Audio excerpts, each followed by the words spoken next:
बोलेगा हिंदुस्तान और मैं हूं आपके साथ ज्योति कनौजिया। आइए रुक करते हैं खबर की ओर। सीतापुर का कभी एशिया का नंबर 1 रहा आई हॉस्पिटल जो आज अपने स्थिति पर पुनः फिर पहुंच रहा।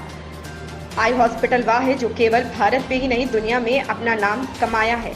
कहते हैं सीतापुर का आँख अस्पताल इतना मशहूर है जहां पर फिल्म अभिनेत्री श्रीदेवी ने भी अपने नेत्र का प्रशिक्षण कराने के लिए सीतापुर के अस्पताल में दाखिला लिया था।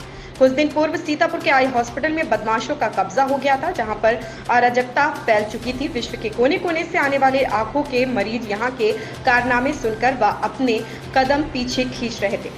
इसी बीच सीतापुर के आई हॉस्पिटल में कर्नल डॉक्टर मधु भदौरिया का आगमन हुआ और कर्नल डॉक्टर मधु भदौरिया ने आई हॉस्पिटल का चार्ज लेते ही बदमाशों के ऊपर कहर बनकर टूट पड़ी, जहां पर अच्छे बदमाशों की हालत खराब हो गई और उन्होंने आई हॉस्पिटल से अपना कब्जा छोड़ने में ही भलाई समझी। कर्नल डॉक्टर मधु भदौरिया चार्ज लेने के बाद आई हॉस्पिटल की दशा और दिशा दोनों बदलने में जी जान एक लगा दी है। अब सीतापुर आई हॉस्पिटल उस मुकाम पर पहुंच रहा है जो पहले कभी एशिया का नंबर 1 कहा जाता था। नमस्कार दोस्तों, मैं हूं राजा करण सिंह और आप देख रहे हैं न्यूज़ जब बोलेगा हिंदुस्तान। आज सीतापुर के उस हॉस्पिटल में आए हुए जहां नेत्र चिकित्सालय कहा जाता है, जो एशिया का सबसे नंबर 1 माना जाता था। आखिर आज इस अस्पताल में गिरावट क्यों अगर आई है, क्या कारण रहा है? आइए हमारे बीच में कर्नल डॉक्टर मधु भदौरिया जी हैं, हम जानते हैं चीज़ों के कि नेत्र चिकित्सालय में क्या है। हमारे चैनल में बहुत बहुत स्वागत मैडम आपका है कि जैसा कि भी आपने कहा था चीज़ों के लिए कि सीतापुर सबसे अच्छा हॉस्पिटल है, उसको बनाना भी चाहती है आप हैं, तो आखिर कारण क्या है जो हमारे बीच में गिरावट आई है? देखिए, पहली चीज़ तो ये कथन पूर्णतया गलत है कि गिरावट आई है। गिरावट भी आई थी, एशिया था, गिरावट आई थी, पर 2009 से अभी तक हमारा हॉस्पिटल जिस स्पीड से आगे बढ़ रहा है, इस स्पीड से पूरे कंट्री का कोई भी हॉस्पिटल आगे नहीं बढ़ रहा है। ठीक, गिरावट क्यों आई थी? अब ये जो है ना, पिछले 80 साल का हिसाब किताब किसी भी इंसान को 14 साल से यहाँ पे है, उसको देना बहुत मुश्किल है। लेकिन अभी हम गिरावट पे नहीं, हम उठावट पे हैं इस वक्त।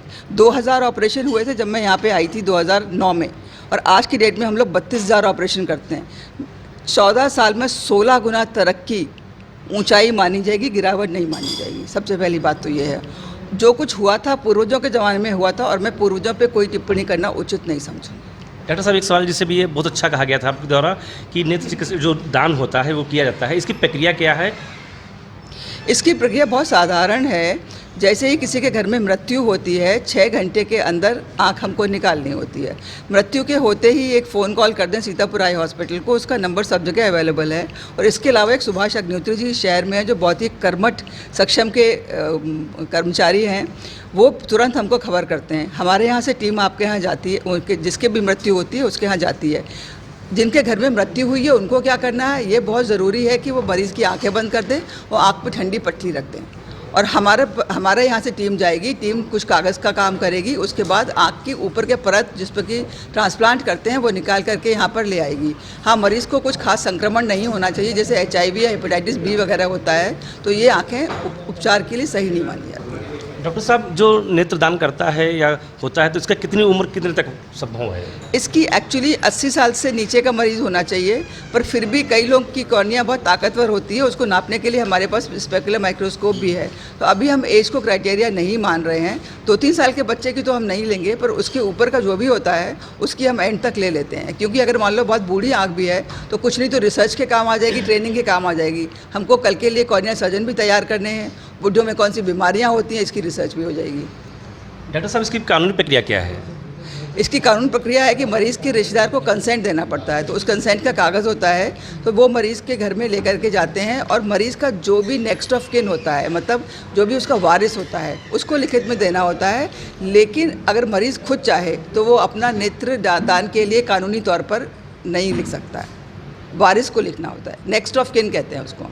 डॉक्टर साहब, एक बहुत अच्छी बात कही आपने कि हमारे सीतापुर के हॉस्पिटल को एक ऐसे डॉक्टर मिले जो बाहर से आए हुए हैं, हाँ, और बहुत ही जो कंट्रोल हैं, हाँ, और हर संभव इलाज करने के लिए सक्षम हैं वो। हाँ, तो हम उनके परिचय में जाना चाहेंगे थोड़ा सा। वो डॉक्टर विवेक हैं जो कि वहाँ से आए, डॉक्टर विवेक आनंद। ये बहुत ही कर्मठ और बहुत ही निपुण डॉक्टर हैं, और इनकी मुख्य चीज़ ये है कि कोई भी चीज़ें जो बहुत मुश्किल होती हैं वो इनको करना अच्छा लगता है, और उन मुश्किल चीज़ों को आसान बनाते हैं, और फिर आसान बना के वो टेक्निक को बहुत सारे लोगों को सिखा देते हैं। इसलिए जो भी इनका हुनर है वो सब जगह तक पहुँच पाए। डॉक्टर साहब, जैसे हम लोग नॉर्मल तौर पे हैं तो हम अपने लोगों को नेत्र जो है इनको कैसे सुरक्षित रख सकते हैं ठीक से? देखिए, नेत्र को सबसे पहली चीज़ होती है सफाई, और दूसरी चीज़ होती है खाना। ये हम लोग अपने व्यक्तिगत लेवल पे कर सकते हैं। सफाई के लिए होता है आँख में कोई गंदी चीज़, कपड़े और वो सब ना लगाएं, गंदा पानी ना डालें, काजल ना लगाएं और सुबह शाम उठ के आँखों को, मुंह को अच्छे से धोएं, आँख बंद करके, पलकों में जितनी गंदगी छुपती है वो निकल जाए। अगर हम अपनी गाड़ी वाड़ी चलाते हैं तो अगर मोटरसाइकिल है तो आप एक हेलमेट पहनिए, उस पर वाइज़र लगा के चलाइए या ड्राइविंग ग्लास लगा करके चलाइए। खाने में हरी सब्जियाँ, लाल पीली नीली जितने भी रंग बिरंगी सब्जियां और फ्रूट है उनको अवश्य खाना है। थोड़े खाना में प्रोटीन की मात्रा भी अच्छी होनी चाहिए। डॉक्टर साहब, हमारे चैनल के माध्यम से जो नेत्र रोगी हैं इनको अपने हॉस्पिटल की तरफ से क्या संदेश देना चाहेंगे आप? मैं सिर्फ ये कहना चाहूँगी कि अगर आपको जब भी बीमारी महसूस होती है आप तुरंत यहाँ पर आएँ। अगर आप यहाँ से दूर हैं तो हमारे 20 विजन सेंटर्स हैं, आप वहाँ कहीं भी जा कर के अपना परीक्षण करवा लें। परीक्षण करवाने के बाद जो कुछ भी होगा वो हम आपकी सेवा कर देंगे, जो कुछ भी आपकी आवश्यकता होगी। लेकिन इसको देर तक टालें ना, टालने से मरीज़ की जो बीमारी हल्की फुल्की होती है वो बहुत ज़बरदस्त बन जाती है। तो ये थी डॉक्टर मधु भदौरिया जी, जिन्होंने बहुत अच्छे शब्दों में कहा है यदि किसी भी प्रकार की नेत्र में प्रॉब्लम आती है तो सबसे पहले संबंधित अस्पताल में आएँ और उनसे मिलें और उनको अपनी जो मरीज जो है स्थिति है उसके विषय में अवगत कराएं। तो यहाँ नेत्र चिकित्सालय से एक उचित सलाह दी जाएगी, उचित इलाज किया जाएगा और आँख बचाना बहुत ज़रूरी है। जैसा कि ये भी कहा गया है कि अगर हम कहीं बाहर जाते हैं तो इसको सुरक्षित रखने के लिए हमें कपड़े से ढकना होगा, हेलमेट लगा के चलना होगा, कहीं कूड़ा ना पड़े और साफ सफाई का भी विशेष ध्यान रखना पड़ेगा। अभी अस्पताल में और चीज़ें जो होती हैं उससे भी हम अवगत कराएंगे। तब तक बने रहे। इस खबर में बस इतना ही। बने रहे न्यूज़ जब बोलेगा हिंदुस्तान के साथ।